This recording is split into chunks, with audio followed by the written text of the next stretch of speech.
and welcome to a video from filmsbychris.com. That's Chris with a K. Link in the description of my website, as well as links to notes on everything we're going to do today. This is what we're going to do today. If you've never heard of Super Mario Wars, you should check it out. It's a cool fan-based open source game that has been around for a while. It's still, I think, not under heavy active development, but I think they still work on it occasionally. Where it's a very Mario-style game where you have many different battle modes, and in it you can be many different characters.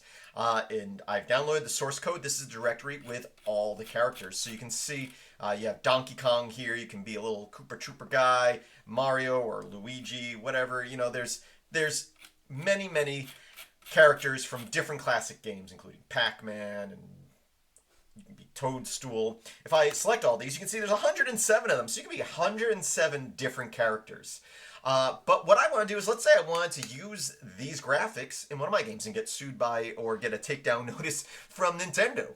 Well, let's look into doing that. I mean, this is very simple. If you look at this, it's a sprite sheet. And each one looks like, just looking at them, has 3 sprites, 3 frames for a walk animation. This is a stop animation from when they skid. This is a death animation, and this is when you get crushed. So if I design a game using one of these sprites, I could then swap in any of the sprites, and I would automatically have 107 different characters in my game. Again, not necessarily legally having the right to do this, but let's just say we want to do it. But as you can see, the background for each of these images is this magenta color. I want to go through and remove that background, making it an alpha background, and then they're all BMPs, bitmaps, and I want to resave them as a PNG with a transparent background. Now, I could open them up in GIMP like this. I could right-click over here, say Add Alpha Channel. I can choose my color select tool, do that, and then delete, and then save it.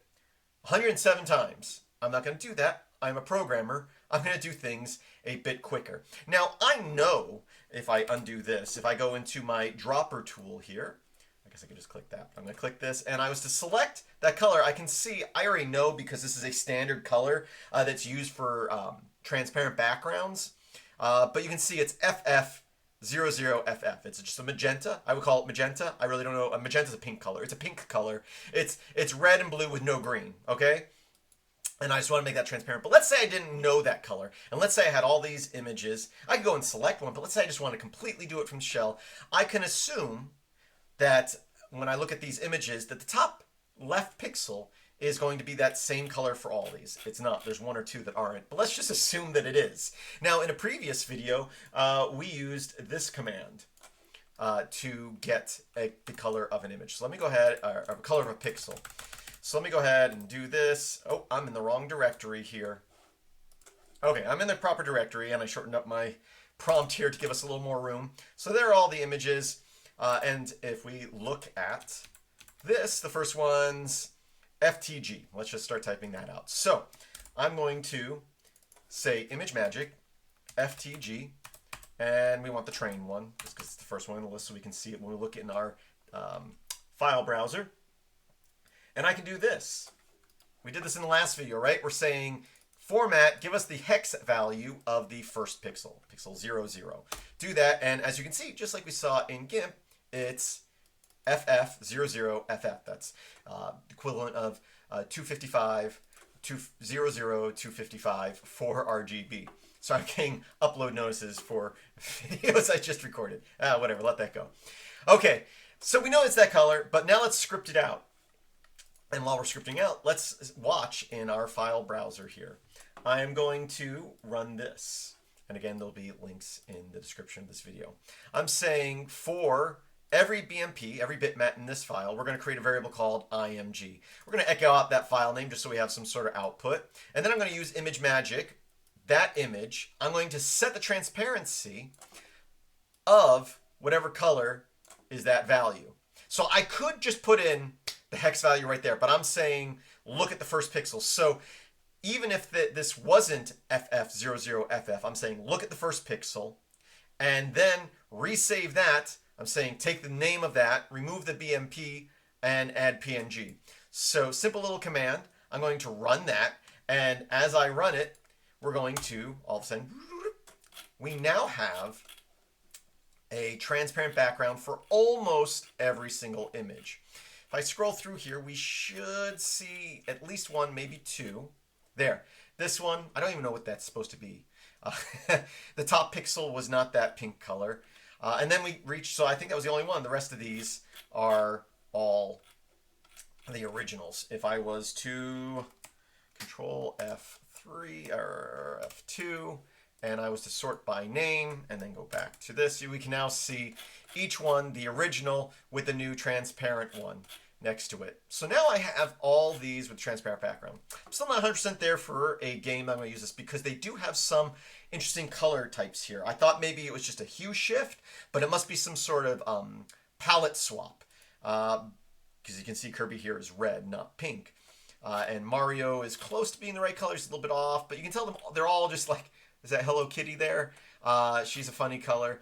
But I now have sprite sheets with at least a transparent background, and in my game I can write some sort of palette swap or hue shift if I need, but I now have all these with transparent background. So again, let's look at that command a little more spaced out here. Whoop. Let's do that again. Let's clear the screen, copy, and paste. And again, this will be in the description of the video. We're using a for loop. We're looking at every bitmap image. For each bitmap image, we're going to create a variable called img, and then we're going to echo the name of that file. So what this is saying is take that variable and remove the BMP part. So it will just say the name of the image without the extension. In this particular case, it's BMP. Then we're going to say, okay, use ImageMagick, take that image, set the transparent to whatever color we put in here. We could manually, again, put in a color value, but I'm saying pound, it's a hex value, and then get the hex value of the first pixel. Then we're going to create a new image, which is the same name as the first one, but without the BMP, but we're adding in PNG. And that's all there is to it. So yeah, even if you're not going to be creating your own game or using this, I do recommend checking out Super Mario Wars, is what it's called. And it runs on pretty much anything. I think there's an Android port. There's, it runs on Windows, Mac, Linux, and I even have it running on my Wii Homebrew. So it's a fun game. Again, with 107 different characters you can play on teams or against bots or against up to 4 other people. And there's a whole bunch of playing modes. Capture the flag, there's a jail, there's a freeze tag, did I say capture the flag? And there's also just a regular battle mode. But so many different options, and a bunch of different levels. Check it out. And thank you for watching. And again, visit filmsbychris.com. That's Chris with a K. There's a link in the description. And again, I'm sorry about the little Nextcloud pop-up box that was uploading from my phone the last video I recorded. Have a great day.